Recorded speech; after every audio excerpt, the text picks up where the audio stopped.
Hello everyone, কি অবস্থা? সবাই কেমন আছেন? আশা করি সবাই অনেক বেশি ভালো আছেন, আর আপনাদের দোয়ায় আমিও অনেক বেশি ভালো আছি। সো এখন আছে উত্তরা 13 মোড়, যাচ্ছি একটা জায়গায়। সো আজকে আমি যেই টপিকটা আপনাদের সাথে আমি শেয়ার করব সেটা হচ্ছে ইঞ্জিন অয়েলের ব্যাপারে। তো আমি আগে আমার বাইক যখন ফার্স্ট ছিল তখন আমি ইউজ করতাম হ্যাভোলিন মিনারেল। হ্যাভোলিনের মিনারেলটা অলওয়েজ ইউজ করছি। দেন মাঝখানে একবার মোবিল ওয়ান ইউজ করছিলাম। তো একবার পরে আবার ইঞ্জিনের প্রবলেমের কারণে দেন ইয়ামা লুপ ইউজ করতে হয়েছে। আর ইয়ামা লুপ থেকে দেন আমি এখন মোবিল ওয়ান ইউজ করতেছি। আমার প্রায় এটা 3 নাম্বার মোবিল হবে, মোবিল ওয়ান যেটা আমি ইউজ করতেছি 10W40। সো মোবিল ওয়ানে আজকে আপনাদেরকে মোবিল ওয়ানের কিছু ব্যাপার স্যাপার বলবো, যে মোবিল ওয়ানে আসলে কেমন কি মানে ফিডব্যাক পাচ্ছি, কেমন কি রাইড ফিলিংস পাচ্ছি। তো এই মোবিল ওয়ান এটাতে আমার 3 নাম্বারটা দিয়েও আমার প্রায় 400 কিলোর মতো চালানো হয়ে গেছে, প্রায় 400-র কাছাকাছি। তো ফার্স্টে যখন ইঞ্জিন অয়েলটা চেঞ্জ করছিলাম ইয়ামা লুপ থেকে যখন মোবিল ওয়ানে শিফট করি তখন বাইকের হিটিং ইস্যু ছিল, ভালোই হিটিং ইস্যু ছিল। তারপরে সেকেন্ড যখন ঘুরছিলাম তখন আমার বাইকের স্মুথনেস একটু বেটার পাইছি আগেরটা থেকে। আর সবাই অলওয়েজ বলে, যারা প্রফেশনালি রাইডার তারা অলওয়েজ বলে যে পরপর 3টা মোবিল ইউজ করতে হয়, যেই ব্র্যান্ডেরই হোক। কারণ প্রথমটাতে ভালো ফিডব্যাক পাওয়া যায় না, সেকেন্ডটাতেও তেমন পাওয়া যায় না, বাট থার্ড থেকে আপনি ফুলফিল ওই মোবিলের ফিডব্যাকটা পাবেন। কারণ আগের মোবিলও কিছু ইঞ্জিনে থাকে যতই আপনি ভালো মতো ড্রেন দেন। তো এটা আমার 3 নাম্বার এক্সপেন্সিভ, কারণ এটা আমি যখন সেকেন্ডবার ইউজ করছি তখন 1650 টাকা ছিল, বাট এবার নাকি এটার দাম বেড়ে গেছে, 1800 টাকা রাখছে আমার কাছ থেকে। বাট এটা তো অনেক হিউজ হয়ে যায়, কারণ RS4GP 1900 টাকা দিয়েই পাওয়া যায়। তো সেই তুলনায় এটা যদি আমার 1800 টাকা দিয়ে কিনতে হয় তাহলে তো এটা হিউজ, আমার জন্য আসলে হিউজ।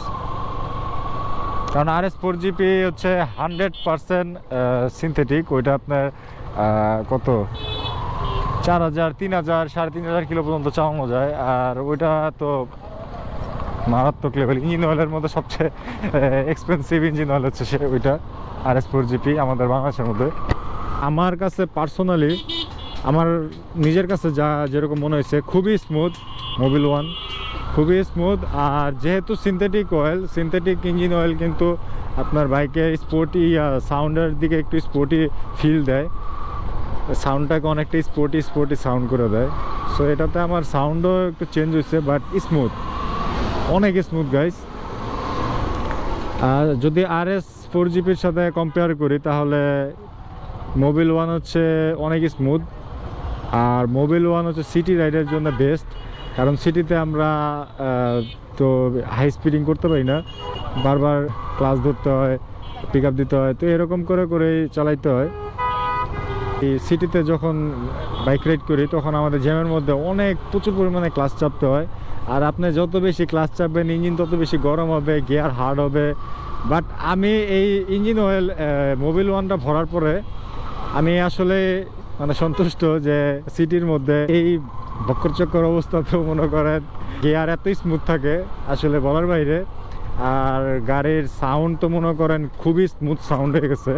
RS4GPর সাথে যদি কম্পেয়ার করি ইয়ামা লুপ, ওই যে টিনেকোটা যেটা, ওইটার সাথে কম্পেয়ার করলে হচ্ছে আপনার স্পোর্টি, একদম ফুল স্পোর্টি। মানে যারা স্পোর্টস বাইক চালায়, হাই RPM-এ রেভ করে গিয়ার চেঞ্জ করে, তাদের জন্য ওইটা বেস্ট। আর ওইটার ইঞ্জিন অয়েল যত বেশি গরম হয় তত ওইটার মনে করেন পারফরমেন্স আপডেট হয়।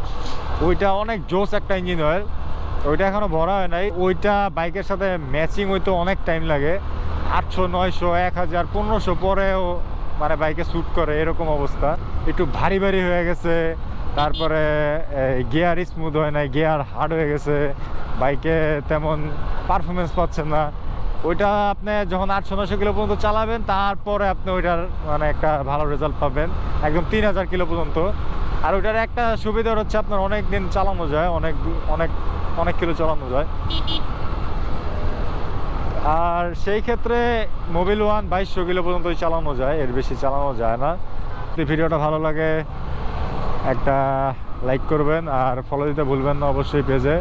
সো সবাই ভালো থাকবেন, সুস্থ থাকবেন, সবাইকে আল্লাহ হাফেজ। Abu Dhabi, with a bad bitch look like Sky Ooh, right beside me, in a phantom off that Molly, yeah.